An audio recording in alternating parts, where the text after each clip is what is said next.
IPL mega వేలం ఈసారి రసవత్రంగా మారిపోనుంది.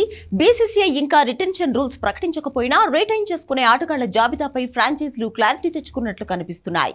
అదే సమయంలో వేలంలో ఖచ్చితంగా తీసుకుంటామనుకున్న ప్లేయర్స్ లో కొందరికి కెప్టెన్సీ ఇచ్చేందుకు కూడా రెడీ అవుతున్నాయి. ఇప్పటి వరకు ఒక్కసారి కూడా టైటిల్ గెలవని రాయల్ ఛాలెంజర్స్ బెంగళూరు వచ్చే ఏడాది ఐపీఎల్ సీజన్ లో కొత్త కెప్టెన్ ను బరిలోకి దిగబోతుంది. డ్యూప్లెసిస్ ను రిలీజ్ చేస్తున్న నేపథ్యంలో కొత్త సారథిగా కేఎల్ రాహుల్ ను ఎంపిక చేయడం దాదాపు ఖాయమైనట్లే. లక్నో సూపర్ జైంట్స్ నుంచి బయటకు వచ్చేందుకు నిర్ణయించుకున్న రాహుల్ ను వేలంలో దక్కించుకోవాలని ఆర్సీబీ ఇప్పటికే డిసైడ్ అయింది. అతనికి జట్టు పగ్గాలు అప్పగించాలని కూడా నిర్ణయించినట్లు సమాచారం.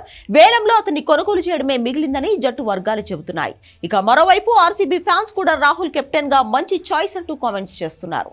అంతేకాదు రాహుల్ హోమ్ కమింగ్ అంటూ ఫోటోలు వైరల్ చేస్తున్నారు. 2013లో ఆర్సీబీ టీం ద్వారానే ఐపీఎల్ అరంగేట్రం చేశాడు. మధ్యలో సన్ రైజర్స్ కు వెళ్లినా మళ్లీ 2016లో బెంగళూరు టీం కు ఆడాడు. ఆ తర్వాత పంజాబ్ కింగ్స్, లక్నో జట్లకు ప్రాతినిధ్యం వహించాడు. ఓవరాల్ గా ఐపీఎల్ కెరీర్ లో 132 మ్యాచ్లు ఆడి 4000కు పైగా పరుగులు చేశాడు. కెప్టెన్ గా కూడా అతనికి మంచి రికార్డే ఉండడంతో ఆర్సీబీ రాహుల్ ను తీసుకునేందుకు రెడీ అయింది.